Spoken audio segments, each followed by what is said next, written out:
All right, so quick garden tour because we are major Philadelphia Eagles fans and we're going to the game tonight at SoFi. Go Birds. All right, so we've already harvested a Kajari melon. This is the second one. It's starting to blush, which means it is almost ripe. See the reddish, or not reddish, the orange sort of tinge. So once this baby turns orange, we're going to go ahead and completely orange, we'll harvest.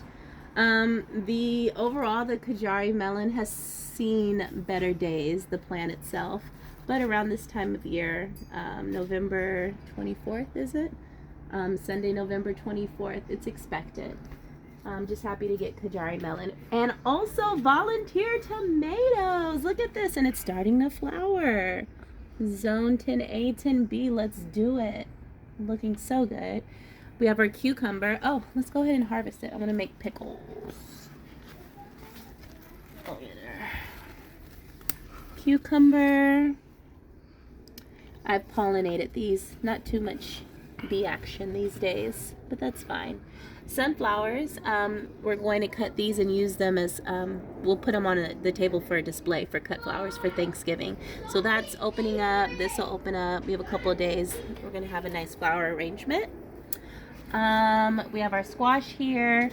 All down here we have broccoli. I powder the diatomaceous earth because you see the pest pressure. The cabbage moth, cabbage looper is always on these. So organic, it just rinses off, but I'm just trying to discourage it eating up our greens so we can have them for Thanksgiving. We have our, not Kajari melon, our kohlrabi that's starting to bulb. It's putting on a bulb right there. I sowed turnips, I want to say, and then carrots. Arugula's down there. So that's all coming in nicely. Excited for that. More kohlrabi up here. Purple potted pole beans are starting to climb up the trellis, which is perfect timing because I don't know if these will ripen in time, but I really want that plant out so I can focus on my bean growth. This is actually the loofah. Look at this, finally. I don't know if it's going to have enough, UV rays for it to actually mature, grow into the fruit mature, but we'll see. Peas along there, more radishes, turnips, and carrots. We have potatoes here, little small red potatoes growing in there, so that's nice. It loves this spot. Okra is still coming in. It's growing a lot slower, of course, but we're going to harvest that. I'm trying to talk my sister into making, is it etouffee? Is that etouffee? Etouffee, yeah. And so maybe if I provide okra for it, she'll make it. Jimmy Nardellos. Look at these bad boys. Beautiful. This time I'm trying to not harvest until it turns red, but I want to eat it, so I don't know if I'll be able to wait. Parsley is looking nice. Oregano, I think I harvested too much time. It's not really bouncing back. Sage, it's like a cabbage in there. On this side, planted some nasturtium. It's also nasturtium in the other bed. Plenty, we're gonna have so much garlic. Lots of garlic, carrots, more turnips. I kind of just threw everything in here.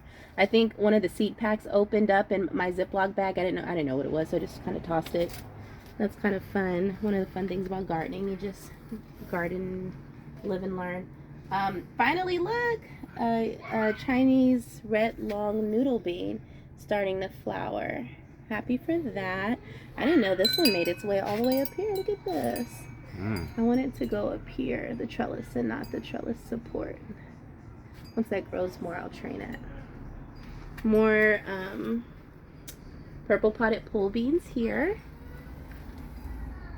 Compost is doing well. We're not really too active in it these days. We're just tossing things in, table scraps, coffee grounds, cardboard. I actually have another compost system coming because I don't like the table scraps going here. It creates too much of an environment for pests. So I'll have one on a stand, one of the rotating composters for table scraps over there. Here we have peas. And more random things. I ordered from, Project Tree Collar, some collards, tree collards. So those are in there growing nicely. Overwintering the Chinese bicolored peppers back there. You take all the leaves off and then just put it in a warm area to keep the roots alive throughout winter. And we have a major change. Hey girls, does Zoe need more fruit? Case, can you give Zoe more fruit so we can finish the garden tour, please? Major change to the garden. We moved a raised bed, our twin beds. We moved one up against the wall. I'm going to trellis for spring and summer, like the cucamelons and different things, watermelons. So it serves a better purpose there. I like it there also. Once we move away from winter solstice and move closer to summer, we'll get our sun back, so that garden will produce nicely. One little corn that's kind of hanging on. I haven't harvested. It's very small. You saw the other video if you tuned in to our major corn harvest. I did a